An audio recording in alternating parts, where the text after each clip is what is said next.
us if we can kind of look back over these things. So excellent, guys, over to you. Thanks, Paddy. Thanks for that.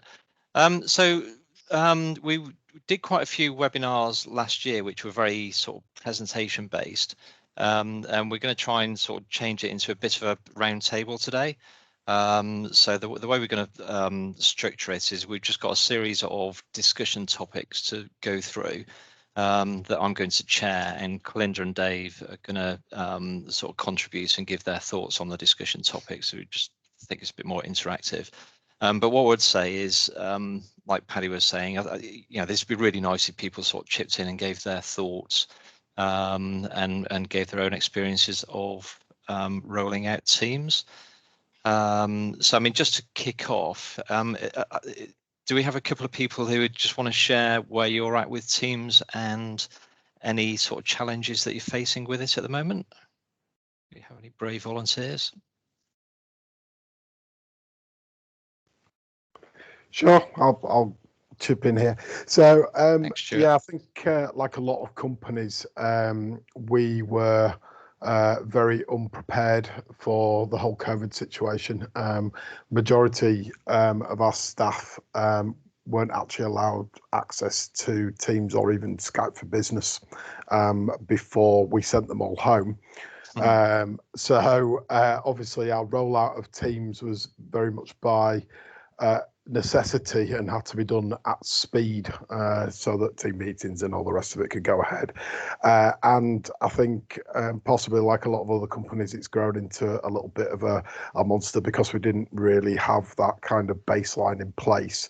You look at our list of SharePoint sites that have kind of been created by teams now.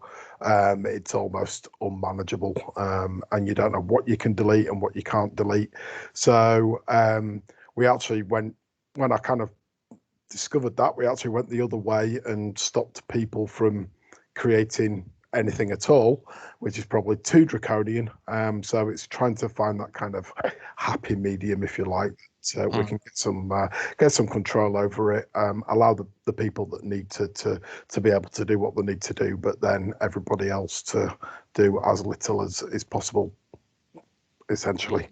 Yeah, that sounds like a really common scenario, actually. So we sort of work with quite a few companies who've done exactly that, sort of all piled on 12 minutes ago now. Yeah, and then, I mean, one of the nice things is it actually got Teams being used and got people understanding what it could do for them. And yeah, but then it's the how do you then back out and get organised? And one of the main things that we're going to talk about today is just some hints and tips and thought processes to go through on actually getting it back under control. Anybody else who wants to say where they're at with it? I see Constance just said that she's within a music school, an admin with the music school, and recently transitioned to Teams, and she's joining us from the States. Welcome, Constance. Did you have any main issues or anything that you're noticing with it? Not that I want to put you on the spot. Don't feel obliged to answer. You can type it in the message too if you'd rather. Or not. Oh, there we go. She's typing.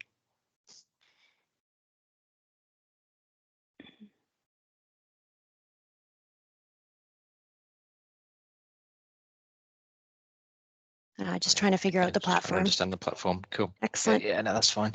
But it's interesting, Cole, what you're saying about the companies we're working with that are rolling this out. Certainly going back sort of 12 months plus, and certainly one of the clients that contacted us, they'd only had it running for a few weeks, and they had sort of triple figures of teams set up, mostly by about half a dozen people. Where they were, every time they had a meeting, they set up a team. I think they had something like 130 teams from 2 people. So that's the kind of extreme end of things, I guess. Yeah, which is sort of how Microsoft, you go to all the conferences and that's how it's designed to be used, but I think they haven't necessarily considered the flip side of it, which is just uncontrolled data and the governance issues around that. So cool, thanks for that. Thanks for letting us know where you're at. So first things first, really. So Calinda and Dave, if you start to engage with a client who is in this sort of situation and they want to start either understanding what Teams is for or improving what Teams is for, what are the type of things that you think people need to be thinking about? Well, I think for starters, as we've already touched on previously, is putting in a proper governance plan in place. So deciding the specifics behind where, in what situation teams are to be created, along with channels. So for just taking AMT in, for example, we create, each time we onboard a new client, we create a new team, and then each time we have a new project that arises for that client, we create a new channel, so that all of the conversations, files, etc., are all stored within sort of segments, so that it's better organized, and you're not ending up with the situation where, again, that we just spoke about, where it's very difficult to find any of the relevant information that you might need, and it's verging on uncompliant because you just don't know where anything is. It's completely unregulated. So that's my thoughts on it anyway. Just putting in a proper governance plan and deciding, even down to the details such as naming conventions on when teams and channels should be created, really helps when things start to become out of control. If you can sort of nip it in the bud and give your staff proper guidance and training on how these things should be conducted, then it really, well, for us anyway, I found that the user experience is much greater, just knowing exactly where you need to go at what time to find what information, essentially. And when we're sort of advising companies on how to communicate this down to staff, what or to end users, what type of messages are we giving out in terms of what a team is and what a channel is, and the difference between that and when do you use a channel to store information, when do you use OneDrive, when do you use the file server? What sort of messages are we sort of sending? Well, I Sure. think. Sorry, Linda, No, carry on. that's all right.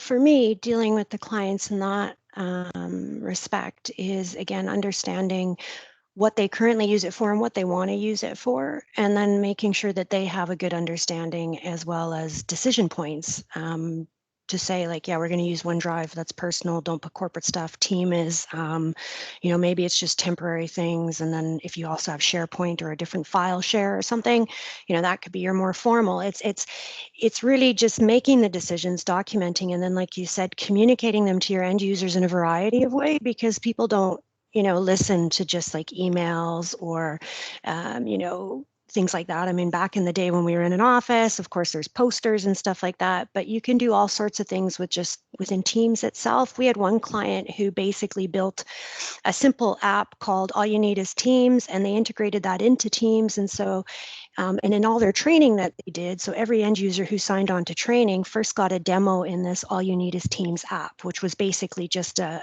SharePoint site that had been put into Teams to announce new things. It had some videos, it had some fun things like that. So I think if you want to get your users involved, one, yes, they have to understand what it is, but you as the organization, and as Dave touched on earlier, you need a governance plan. So with that governance plan, you probably need a working group or some sort of group that's going to roll it out to make those decisions. If there aren't already governance and information management policies and procedures in place, then they need to be created. And then, yeah, the communication can be from anything from fun stuff like, competitions, things like that, fun it up. Fun it up. I don't know if that's an expression, but it is now. It is in Canada. It's fine. Yeah. And, just do it in multiple ways, because, yeah, if you have a newsletter that goes out via email, go for it, but then post it in an announcement. You have the special announcement type posts within Teams that you can post to all channels if you need to, so you get it widespread.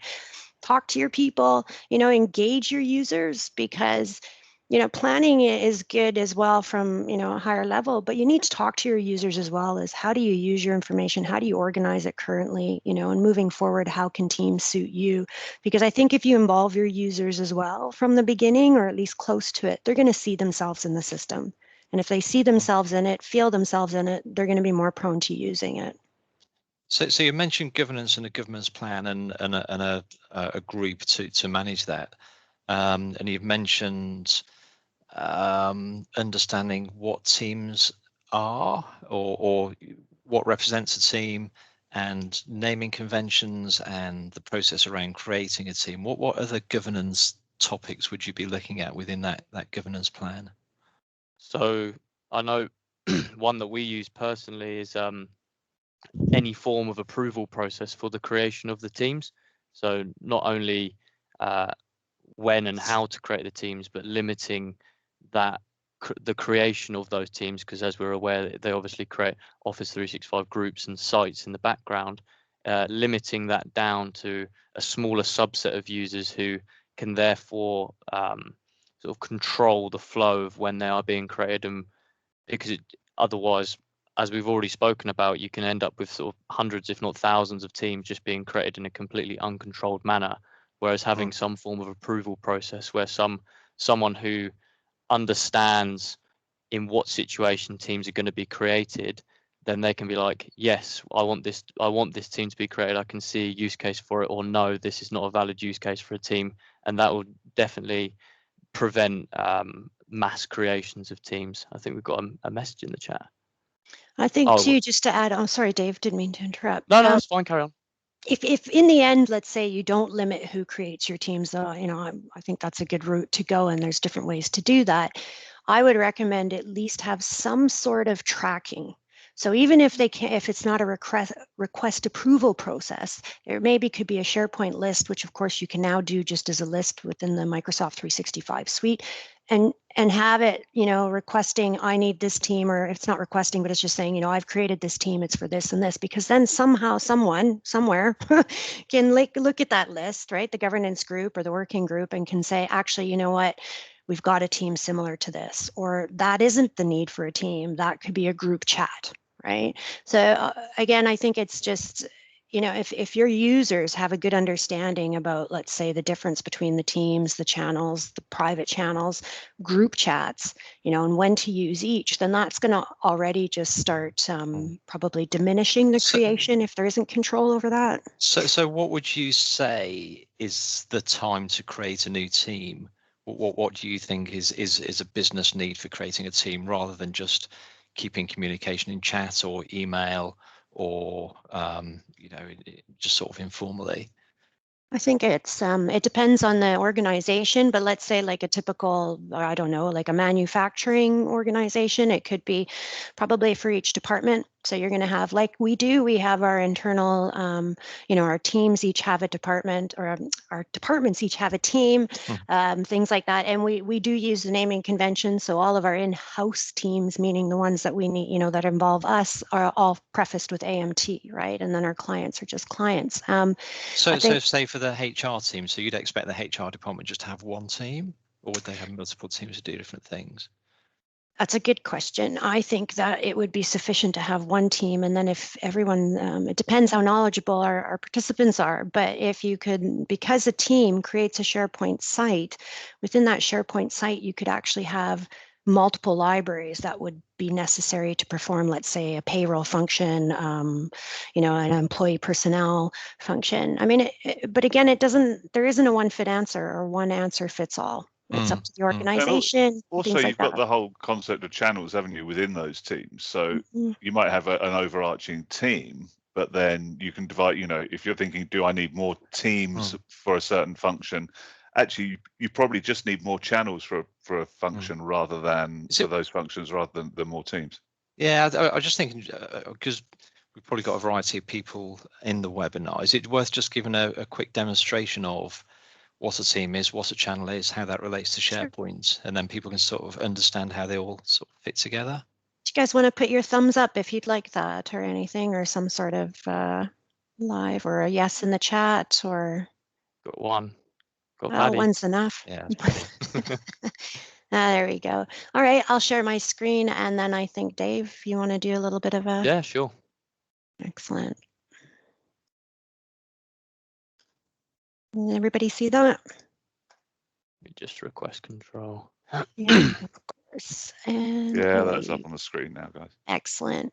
All right. Cool. I can see my mouse now. So what you're seeing here is what you guys would be aware of anyway. This is the Teams desktop application, and you will obviously all be aware of how to do the chat functionality, just chatting to different people And on the left-hand side here are all your teams.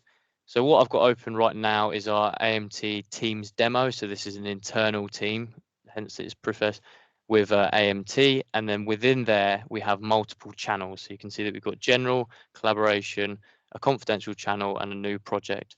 And so this team contains multiple channels, and then in each channel, say, depending on your different use case, it could be a different project for a client. As I was bringing it back to AMT, you can create a new conversation within that team. I'm just going to create a dummy one. So how was everyone's day? And then this, you can already see the benefits of this over having an email, because you're able to collaborate with everyone that's a member of this team or the channel, depending on whether it's a private or public channel. So as you can see, Calinda's talking to herself, responding to herself there, but imagine that was me who had put the message in there, then Calinda responding to me. Now, as you can see along the top here, there are multiple tabs within a channel, which I think Calinda is going to touch on a little bit later. But what I'll just mention is the Files tab. So whenever you upload a new file into a channel and a team, it will go into the Files tab, meaning that you can organize them just in exactly the same way that you would with SharePoint. So you can create a new folder, or you can create files direct from within the channel.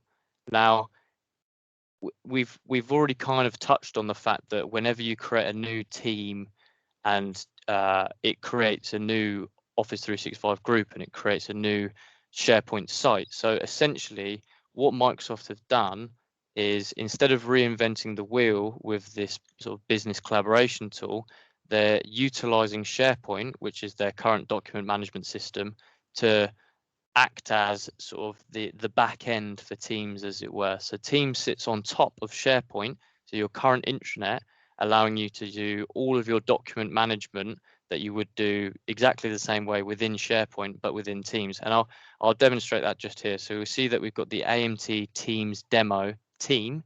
And if I go to the Files tab within the general channel, I can select Open within SharePoint. I'll just give that a second. And then you'll see that the AMT Teams team is actually a team site within SharePoint. So this is the team site. And as you can see, I've opened it up in the general channel within the shared documents library. So if I go back to the shared documents library, you should now be able to see here that each of these folders within the shared documents library of the AMT Teams demo team is its own channel. So if I go back to Teams, there. So again, we can see the general, collaboration, confidential, new project channels. And if I go into collaboration and then select files, see if we've got some demo files in here. So we've got the Can We Work Together doc there. And then if I go and open this up again, and was it the collaboration one? I'm already forgetting. I opened. So. And then we've got Yeah. the Can We Work Together doc in there. So as you can see, what Teams is doing is essentially sitting on top of SharePoint, utilizing all of the great document management features that it already has, but also allowing you to have conversations about those files, share the files, talk about project management. And that's certainly what we do internally. We utilize Teams sitting on top of SharePoint and our current intranet to really enhance our project management skills within that area. So if you were trying to convince your users to start using Teams and therefore SharePoint to store files, and bearing in mind for the last zillion years they've been using a file server, which is really easy to use because you just go into File Explorer and all your files are there. So it is a bit of a change on how people are going to work. How would you convince people that that's a really good idea rather than just carrying on doing what they've already been doing? Well, from my personal perspective, there have been many occasions where, for example, you want to be collaborating essentially on a document. So we've got this Can We Work Together document here. If I click open, it will open right within Teams. Just give it a second. And it means that actually multiple people can be working on this file at exactly the same time. Now, obviously, within a lot of file shares, not only one person can have the document open at the same time, or if you want to be working on a document together, you kind of both have to have a separate copy of that file, and then after you've done all of the work, you need to merge the file. So the one key selling point for me is that you only ever have one source of truth for the files, and everyone can be working on those files at exactly the same time in situ. And then what this allows you to do, so Calinda's obviously got this open. Colin, sorry. But I just saw the C. So this is Colin adding some work here, and I'm going to be typing here saying, hello, this is Dave. So we're both working in the same document at exactly the same time. Now, you might not want to be typing things at the same time, but you may actually want to be utilizing separate documents for separate pieces of information. So that basically is the one key selling point for me. And as Calinda's showing here, you can also. There's another great feature. You can just talk about it as well while you're authoring. If you don't want to be adding, you can add comments like that, but you can then also just have the chat open too. Do you mind sorry, just another question on that. If you wanted then to send this document to somebody to review, or just to sort of share the finished item, again, normally people would just attach this to an email, send it, and it's done. It's quick and easy. We're not going to do that using Teams, but again, sell the benefits to an end user. Well, sorry, Calinda, you go ahead. Oh, sorry, Dave. I think again, it's about a little bit about document management. Is that when you're sharing a document via a link through Teams, or if you do it via SharePoint, then you are keeping control in the document, in the sense that you're sending people a link, and that could be internally as well. Because I mean, imagine if you send your coworkers an attachment and you send it to 6 people and you say add your comments, and then you already have 7 copies of that document. So as Dave mentioned, it's difficult to then bring it all back in together and merge it. But then if you're sending it externally, so outside your organization, again, you keep control of that. Now there's various settings that you can have within Outlook that says, don't download or don't, forward and stuff, and that's great. But I've never used them. So, most people probably don't. They send an attachment and off it goes, and then you've lost complete control of that document. So using some of the features within Microsoft Teams, and then as Dave mentioned, it sits on SharePoint, you have the capability to use the share function. And now that's one of the things you can't do within Teams. You can't share. So you would be going to the SharePoint environment. And, if I highlight that, the option to share shows up.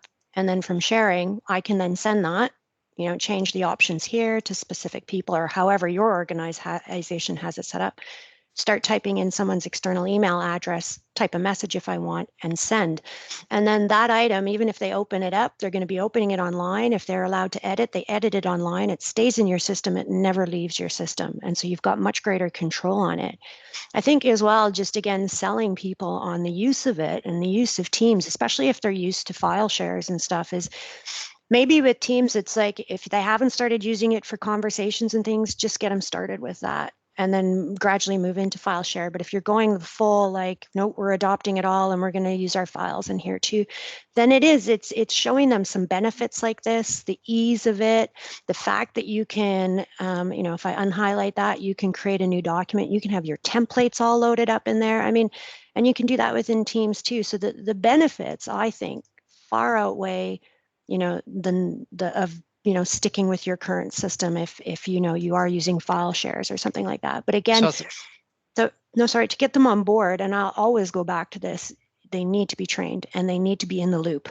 You need to tell them. So I think what we're saying is, if you want a Teams rollout to be successful, before you even start using it, you need to be really clear as to what the benefits are for your users to make their day-to-day life easier, but also be very clear on why you're asking them to use it and what the big picture is, and then try and sell that vision to them, as well as giving them enough training that they can make the transition to it. Would that be fair? What I love is you can sell it differently to different groups. If you need to sell it to execs, you get in on the return on investment and the security features, right? You need to sell it to your end users, you say, You can chat with your friend right here. You've even got some fun things to do, you know, things like that, or make it much easier that all your files sit there and you can share them and collaborate together and talk to each other while you're collaborating on it, etc. So there's different points you can make to different groups to get them on board. And it's that whole thing of, you know, for AMT, we've got rid of so many emails where we're having conversations around projects where those conversations are in one place relevant to that project. It's so much easier to work that way once you get used to using it. I mean, that for me has been a massive thing. You know, I go to a project.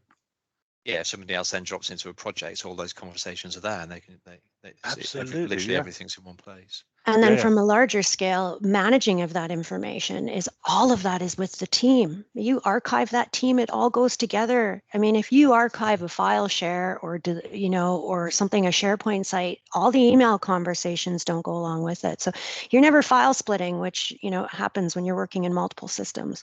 I mean, that's one of the benefits. And one thing I love of Teams is that it's basically, yeah, sure, it sits on SharePoint, but it's one system and it's all there together in the sense.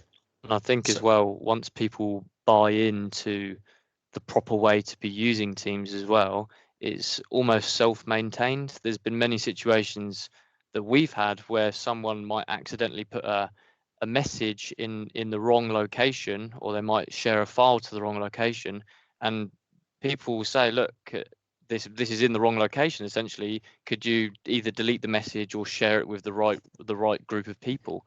Whereas often, if something's in a file share, it will just be buried within like subfolder after subfolder after subfolder, and they might say, "I'll just go to this location," and there's no sort of internal management of that structure. Whereas now, again, just showing what we've got here with AMT, if something's posted or a piece of information is shared to the wrong location, then the people within that team will say, look, this is probably the wrong place to share this. Do you mind just moving it somewhere else? Yeah, and that happened exactly to me this morning. So I saw a message coming in saying, thanks for that great piece of work. Now, can you put it in the team so everybody can see it?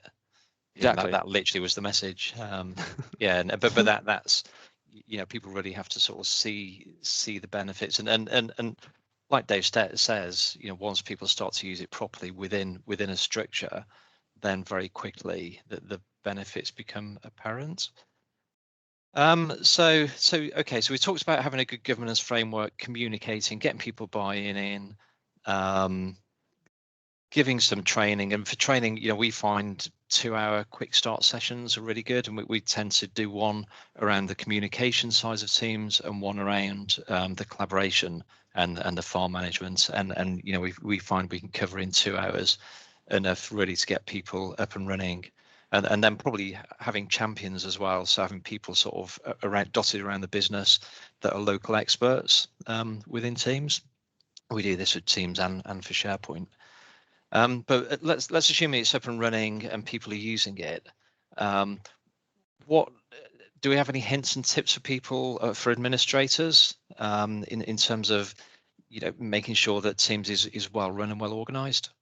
Sure. So one key thing that I think is really important to manage, especially for administrators, is determining whether your team is going to allow external or guest users, because there might be, you need to manage that in terms of there may be confidential internal documents that you don't want to be sharing with guests or external users, or there may be instances where you're speaking about other clients and it's an internal one, and someone can quite easily accidentally at an external user or a guest. So you need to make sure that you're managing that within the Teams central administration center, because, yeah, as I've said, it's really easy to just not pay attention to them, and then all of a sudden you've got people from whichever company, ABC, in your internal staff meeting chat. So it's really key because I think, actually, correct me if I'm wrong, external or guest users is the default setting to allow guest users. Is that correct? Yeah, they've just changed that, and that was excellent, Dave, because I was going to mention that, which means, you know, you have to be more careful about, again, teaching your users or setting it up. So even naming conventions come into play then. I have a couple of clients who always put EXT either at the front or, or external at the end of the team name, because then it's very obvious that there's external guests there. And because it is now default, I think that happened as of February or March, that means any of the owners of teams can just go in and add an external person. So again, it comes back to governance and stuff and naming conventions and just knowing that. Also knowing what's available or possible. So I think part of the whole implementation and management of it from an admin perspective is keeping an eye on what's coming and knowing some of the changes too. Like that, there's a lot of changes. So it's good to be a bit in the know, because if you didn't know all of a sudden that guests were automatically allowed, then that could have caused some issues, right? Yeah, so. Absolutely. Mm-hmm. And then we've mentioned keeping control of who can create a team and actually recording when teams are created and what they're for. What can we do around that? There's a few ways. There's ones through permission, but then there's ones that I think Dave's going to show us about teams management and teams, things like that. But yeah, you can do it through permission changes. So the people who can't create Microsoft 365 groups obviously cannot create a team because the two are linked together. So there's things like that, but there's also different processes. Dave? Sure. So yeah, as Calinda mentioned, you can do it the sort of the manual approach where you can limit who can create teams based off of permissions. You can also just keep a simple log, whether that just be in an Excel or a SharePoint list. So you're just keeping track of the teams that have been created, what they've been created for, etc. But actually at AMT, what we've done is, apart from a few sort of core administrators, we've set it such that nobody can create new teams, but we have this whole process that we've developed sort of from the ground up, which utilizes, I'm not sure if you guys are aware of the Graph API, which allows us to provision teams based from either from a template or completely from scratch.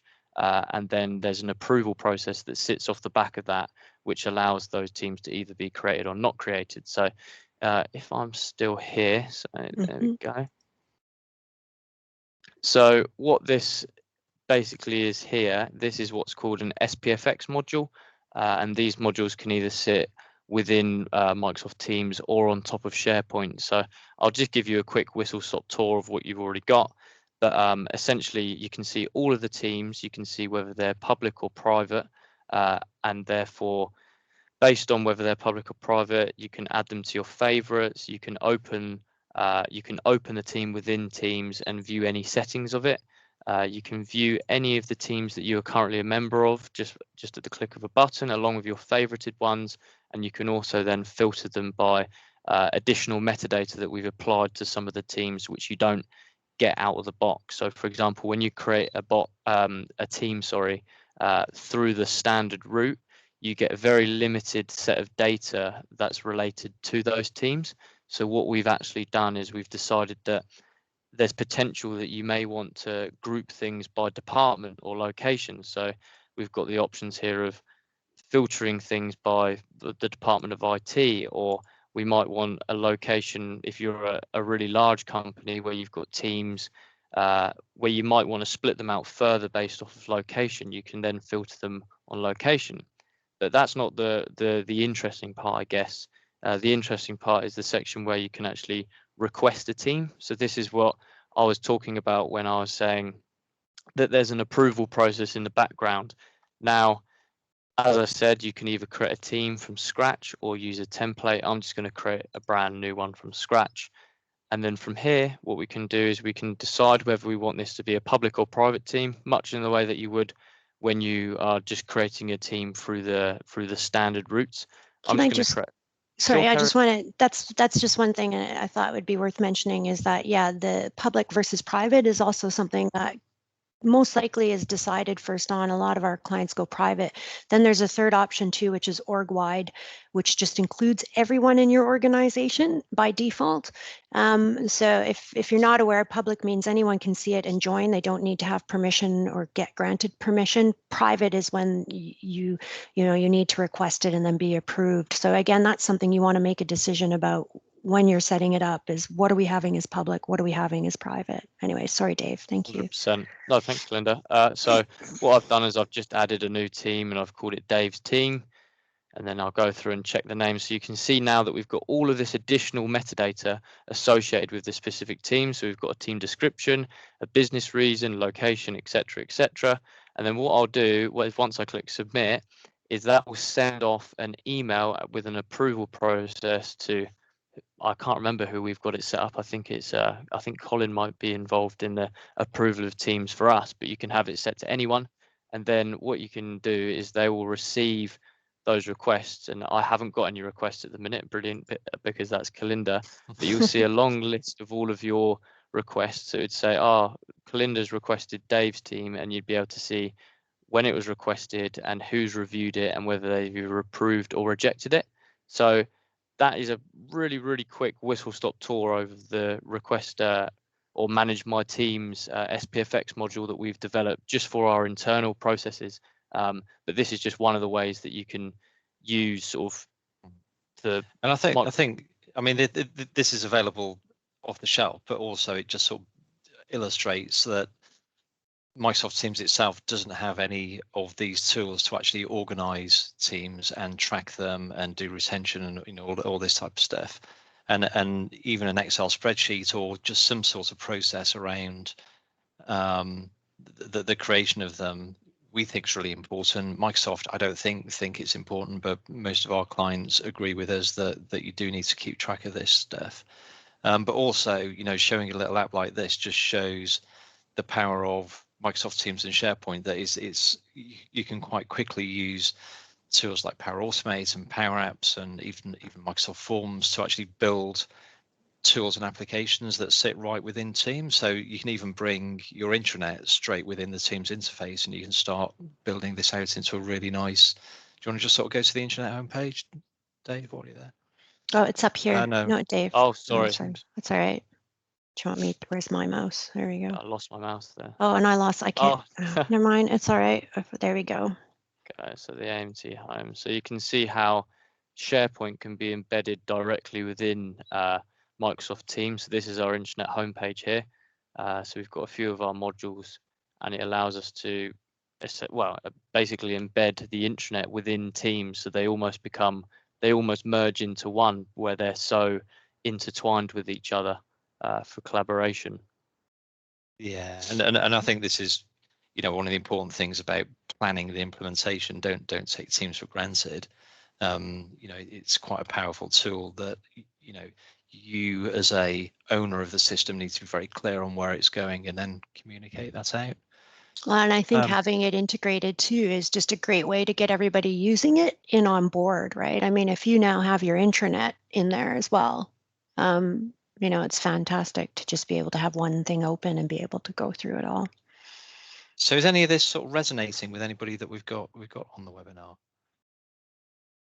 Is anybody else having the same issue with? Well, I know is it Stuart that was having hundreds and hundreds of sites being created? Did we want to touch on private channels at all, or is anyone interested in? Yeah, I think just looking at times. Okay. Let's sort of keep it moving. Sure. I think. So I think the final. So we've talked about governance and rolling it out and administration. One of the things that might be interesting just to touch on is, so we've got this situation now where some people are using Teams, we've set up some departments and projects and files are going onto there, and maybe some people are using OneDrive to store files, and we've still got a zillion files on our shared drive. So we've now got all these different places, and some people are using emails and some people are sharing. In terms of migrating, so doing this big scary project of saying, right, from 1st of November, we're going to shut down the file share and we're going to move everything to the cloud, because this is what we're now seeing clients coming to us and asking us to do. What are the sort of thought processes that you need to go through to make a project like that happen?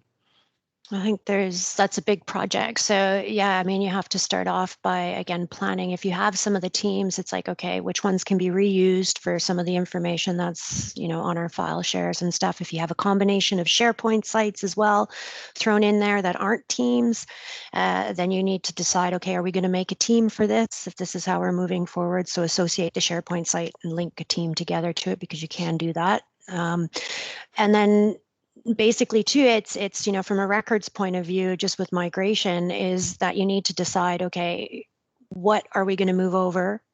Are we going to go from a this day forward approach? Are we going to go from a clean up your mess on the shared files and leave everything behind that you don't think that isn't active, for example, and then kind of decide from there. I think usually what you'd want to do is you don't want to shut it down right away. You don't want to shut down a previous system. You may want to make it read only. In fact, you do want to make it read only.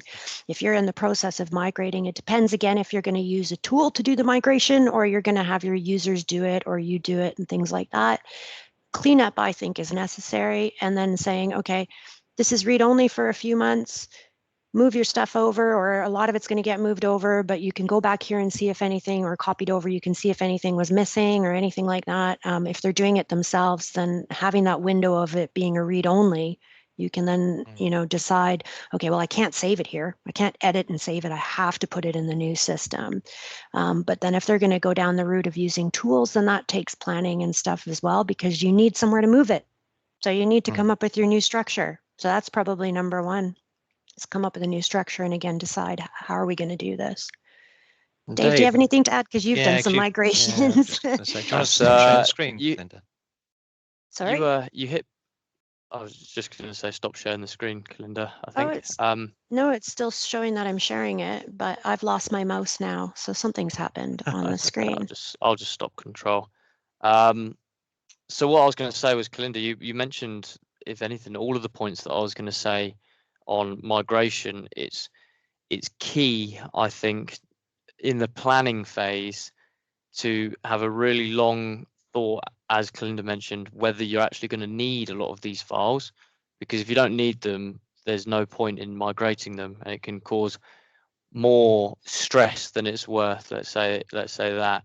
But it's really, for me, about having a proper plan in place in terms of mapping where you want your structure to exist within SharePoint. So, for example, you might have a huge file server with files scattered all over the place with no proper structure, but you really want to start dividing that out into, and again, this will depend on the type of business that you are, but if we're just talking in simple terms, you might just want to say, look, these are all the HR files. We're going to have a HR team site, meaning that we can collaborate about all of the HR stuff, and we're going to move all of the HR files to there, and then build up that mapping sheet throughout and make it as detailed as possible, because there often are cases where clients may just come to us and say, look, we just need everything moved to the cloud. Now, it's not recommended at all that you just move everything into a singular SharePoint site. You want everything divided up into sort of natural divisions such that it's segmented and can be properly permissioned in the way that you'd want it to be. If everything's all just dumped into one large document library, then you're just going to end up with basically the same situation that you've got on the file server, where things are really unmanaged, but now it's just on this new fancy website, basically. So you end up with the same mess, you're just using a different technology. So you want to take that opportunity to really think about, is the current state of what we've got working for us? If not, how can we break it down into a way that's really manageable and maintainable? Because it's not just splitting things out into different sites such as HR, finance, etc. It's also then breaking things down into separate document libraries within the site, deciding whether you'd want perhaps documents to be stored in sites, or whether you want them to be displayed as pages such that they're more visible to users. So you're really thinking about the user journey from start to finish, as opposed to just thinking, oh, I've got all of this data that I need to move and it needs to be moved by a certain date. Sometimes I really think it's beneficial just to take a step back, because as mentioned, if you just want everything moved to the cloud, that's great.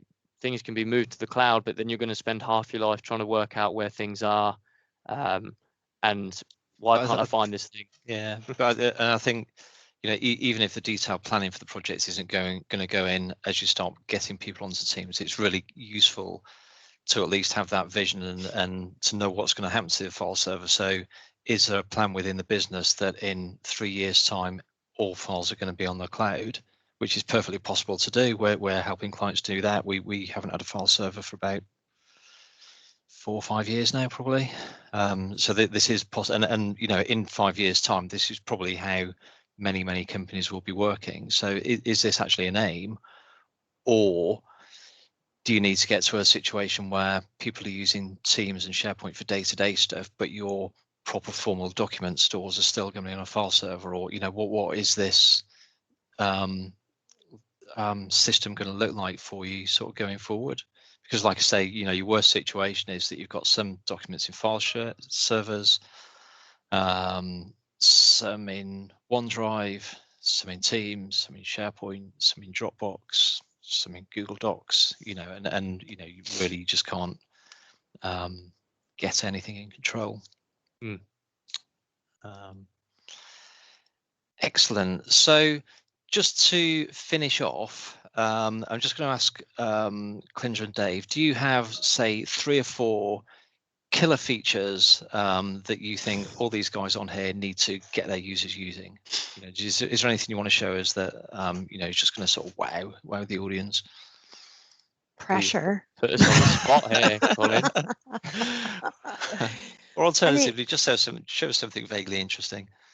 I was just going to mention, go ahead. I already kind of demoed it, but the fact that before we were in a situation where teams were just being created sort of willy-nilly, and there wasn't that structure of how teams are created and the specifics behind sort of naming conventions, etc. So I really think the tools that we've currently put in place for actually having that approval process, I think it's pretty cool anyway. But that's maybe because I helped develop it, so maybe a bit of bias in there somewhere. But that's the cool feature for me, and the fact that now you can embed SharePoint directly within Teams, meaning that I just think I couldn't imagine doing any project management or working on a project without Teams and SharePoint. If you see what I mean, at this in this sort of time, I wouldn't want to be communicating via email and sharing things like that.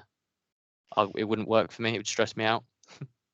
For me, I think it's the fact that you can bring so much into the Teams environment, right? So we talked a bit about that there's the tabs up here, but you know, as an end user, you can basically create your own working environment in a sense, like that if you have something you need to add as the tab, let's say there's another document library on a different SharePoint site that you want to add to this because it's related or it's accessible, you want it to be accessible, you can do that.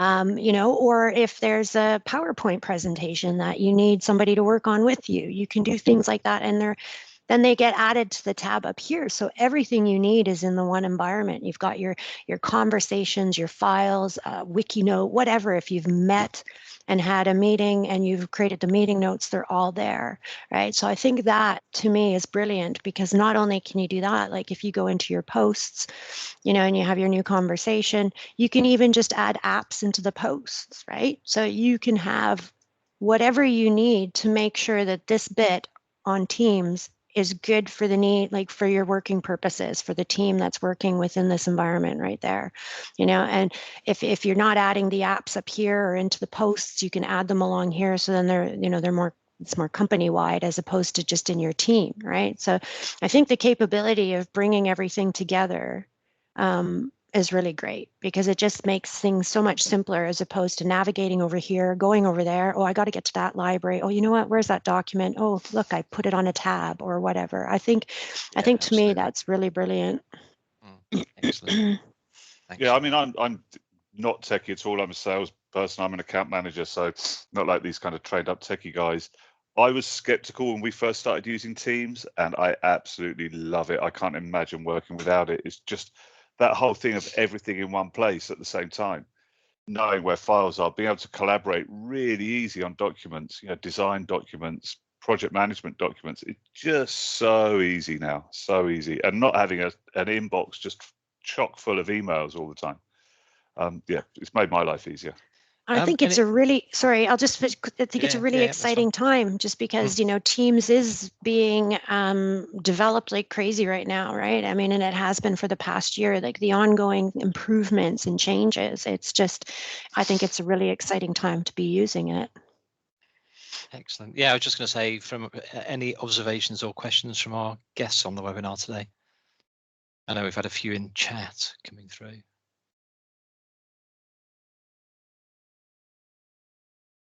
You can type them in if you don't want to talk. Anyone has any questions? Hi, Siva here from Dubai. Hello. Hi, how are you all? Yeah, good. Thank you. Good. Okay, it was very sun informative shining session. I here, enjoyed but the it's probably yeah. no, Able to hear me? Clear? Yep. Yeah. Okay. As Stuart said, last year we started using Teams without having any knowledge about how to use it. And basically, I'm from a construction industry. I'm a civil engineer. I'm not so good in IT things. But we started using the Teams, and people started creating teams and adding the files.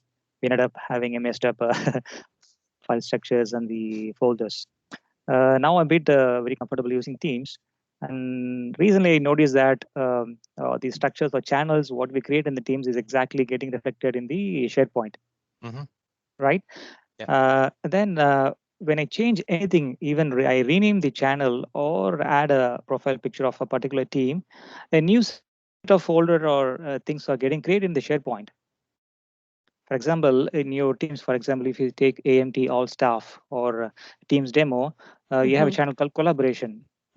Okay, so for this structure, you'll find a folder in the same name in the SharePoint, correct? That's correct. Okay, if I rename the Collaboration and add just S at the suffix the last, I notice that a new folder is getting created in the SharePoint. Let's test it out right now. Yeah.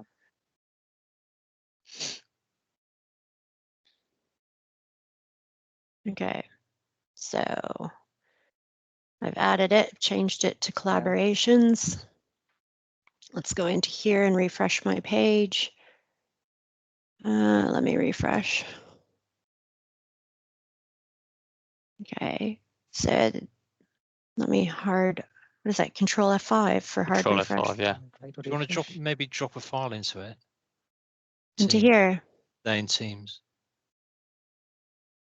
What do you mean, drop a file into? Just add a file to the file. Yeah, Can try that. That tends to be when it's still there. Oh, and there's, okay. Do you want me to create a different one? Yeah. And just see where that's created. Where it sits. Yeah. Good idea.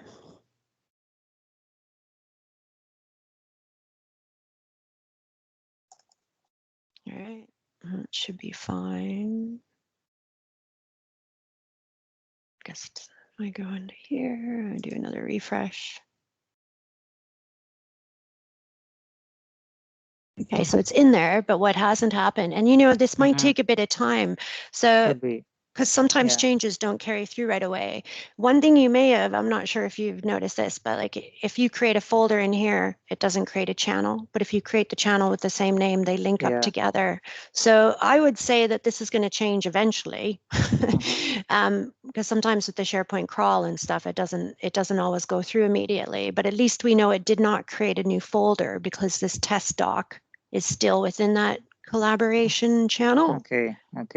Were you having that it was creating completely separate folders then? Yeah, I noticed several times because I created some 73 teams we have in our department, and each team has 17 channels.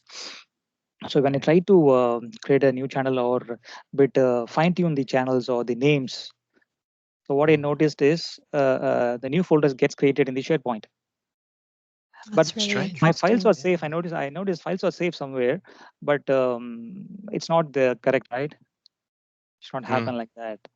Yeah, I mean, you'd sort of have to forensically sort of work through it and see exactly what the steps you're creating are. And yeah, I've not something I've noticed before. Okay, it's strange that it's not being updated though. Yeah, absolutely. Maybe it might take some time. We can repeat it later and check it out. And Actually, yeah. You know what? I think that might not, because there's another team we have. I noticed that. That's a really good point. Thanks for bringing that up. It may not change in SharePoint. It may be actually something in Microsoft that's not quite fixed, because there is a team we have of one of our clients where the channel itself in Teams is a different name than the document folder in SharePoint. So the channel had been changed, but the folder had not. So, and that's been months ago that it did. It didn't create a new folder, but when you change the channel name, it did not change the folder name. I noticed that yesterday because I was searching for something and went, that's not the same name. Yeah, exactly. That's the same issue. Yeah. So I think that's a bug. That's Strange. something that's not quite. That's interesting. I'm surprised they haven't picked up on that, nor have we. Maybe it's by design because they did. Copying the files and moving the files. It took a lot of time, extra time for me to migrate those informations. Okay, that's my one question. The next one. Okay. So, is it possible for me to copy the entire channel structure and everything for another project? Because I have one project, channels, everything set. I want exactly the same structure and the file names, everything for another project. Can I do that? You can create. Go ahead, Dave. That is possible. So there's multiple ways in which you could do that.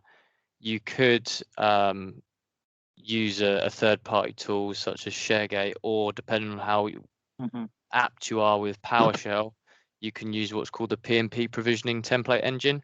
So if you just export the site, the team site that you wish with the folder structure, etc., you should be able to then import it again using the PMP provisioning engine. I don't know how aware you are of that, but if you can also do you know what that's stuff that we can help you guys with? Well, you can create. We can create templated sites. Templates if it's are something creating that you're going to be using.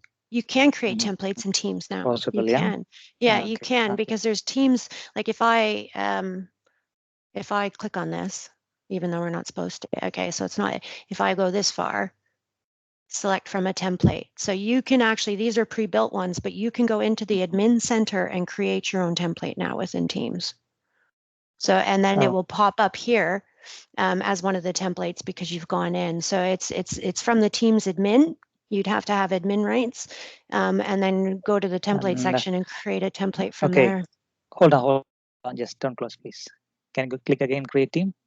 Okay, sorry. So I'll join or create a team. Okay. There's an option here saying create a team from scratch, or from a group or a team. Yeah. Okay. And what if I click the second option? This one. That one. Yeah, well, that one, exactly. You're right. So if again, I'm not going to go all the way through, but let's say we're going to create one from a team. Really good point, because then you can just select one, and guess what? It's going to have, let's do AMT learning. And here you have the option, your channels, really good. Yeah, super simple. Your channels are included, whether you want your apps, your tabs. So if you've set up tabs and everything for your team and you want it exactly replicated, here's your way. Super easy. If you want the same members, you put them in there too. I should have known that, but you can also create templates as well. Okay. But yeah, I did know that. I just forgot. All right. There you go. Thank you. That's it. You're welcome. Excellent. Yeah, Excellent. No, thanks. Yeah, good questions. Right, we're sort of out of time now, so I sort of need to wrap up. We're quite happy to informally answer any more questions that you've got. If you've got any feedback, that would be really good as well. This is the first time we've done this format of webinar, so really interesting to hear what you think of it. How do people get in touch with us? If they drop me an email at paddy.martin@amtevolve.com. If I just pop that in. Actually, if we ping out a link to the video, of the webinar anyway. Yeah. That'd be cool. Yeah, and thanks for staying with us. I assume that, seeing as people are still here and talking to us, it wasn't totally hideous. Just check our channels just to find out when we're doing more webinars. Thank you very much. Thank you. Really good. Enjoyed it. Excellent. Good. Thanks, guys. Thank you very much. Thank you. Cheers. Thank you. Thanks. Bye. Bye. Thank you. Thank you. Bye. Bye-bye.